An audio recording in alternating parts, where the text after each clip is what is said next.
porque realmente para los grandes y para los chicos ha sido significativo. Hace 3 años ya tenemos la ley de matrimonio igualitario y ya se casaron en estos 3 años 7.171 parejas. Vos decías, Carlos, seguramente la mayoría mujeres. Una parte importante de mujeres, una de hombres, pero lo importante en este caso, estamos con Javier Fuentes, que es fotógrafo, que publicó un libro junto a Nicolás Fernández, estamos viendo las fotos, es que ellos retrataron que la ley no nació un día de un zapallo, ni fue producto de un fenómeno meteorológico, sino la lucha de mucha gente durante mucho tiempo.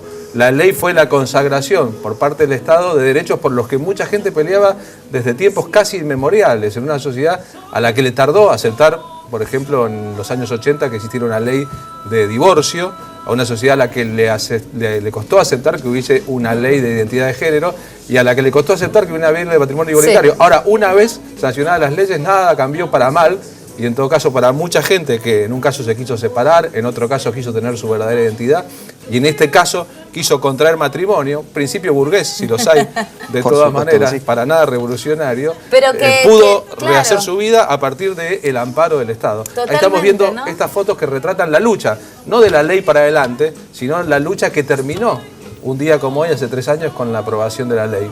Cristina, que hoy saludaba el nacimiento de un nieto, la mañana siguiente del momento de aprobación de la ley, en un discurso dijo: anoche cuando nos dormimos había un montón de gente que no tenía los mismos derechos que el resto de los argentinos.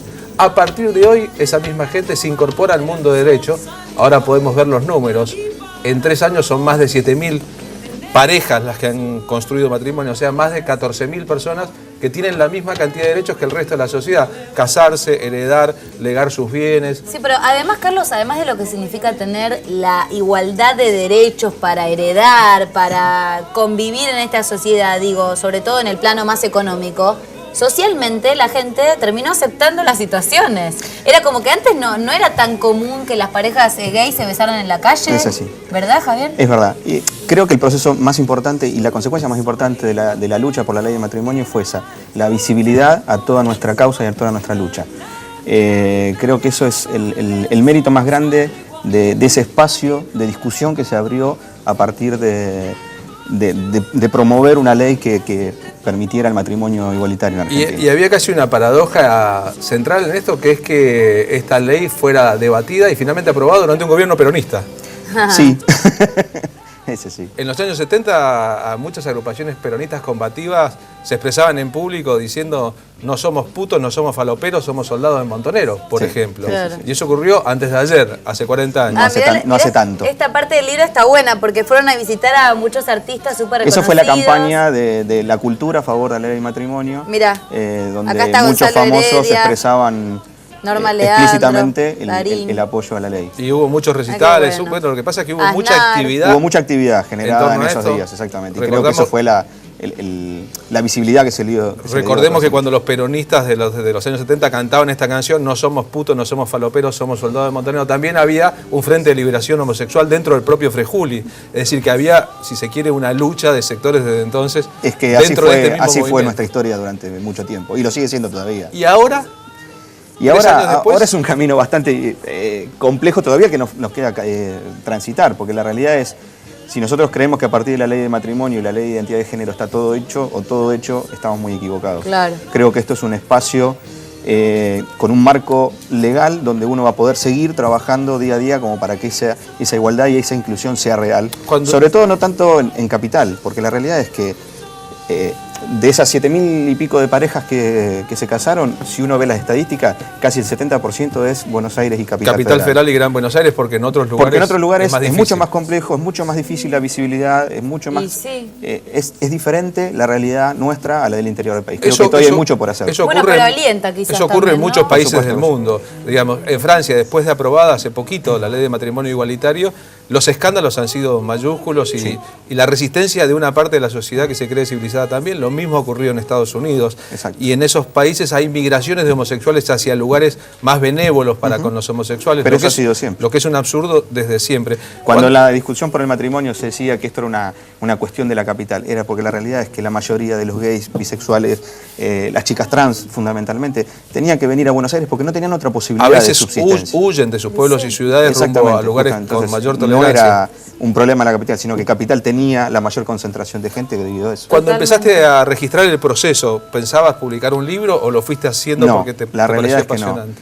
No. Con Nico, que somos pareja además, no encontrábamos mejor manera de poder apoyar esa causa que salir a mostrar lo que nosotros veíamos. Es linda la historia de ustedes también. Nos había contado algo, Anneli. Sí. Y la realidad es que un día nos encontramos con un caudal de fotografías impresionantes que se fue gestando en muestras cuando fue el primer aniversario de la ley. Y la gente misma fue la que nos pidió que este registro quedara documentado de alguna manera, justamente como material de apoyo a todo este proceso. Ha sido un proceso de pasar de la invisibilidad a la visibilidad para un montón de gente sin que nadie fuerce a otro a hacerlo, por otra parte, ¿no? Estamos escuchando a Sandra Mianovich ahora, escuchamos más temprano a Marina Ross, mujeres que respecto a esto tuvieron siempre una actitud y que finalmente hoy pueden lucir orgullo en público por aquello que en otras épocas le traía problemas en la vida real, ¿no? Exactamente. Algo que fue para mí uno de los momentos más emocionantes de todo el trabajo que hicimos fue cuando le hicimos la foto a Alfredo Alcón. La emoción que tenía, nos miraba a nosotros llorando, porque la verdad que estaba llorando y decía, ¿ustedes se dan cuenta del momento histórico que estamos viviendo? De lo que esto significa para tanta gente.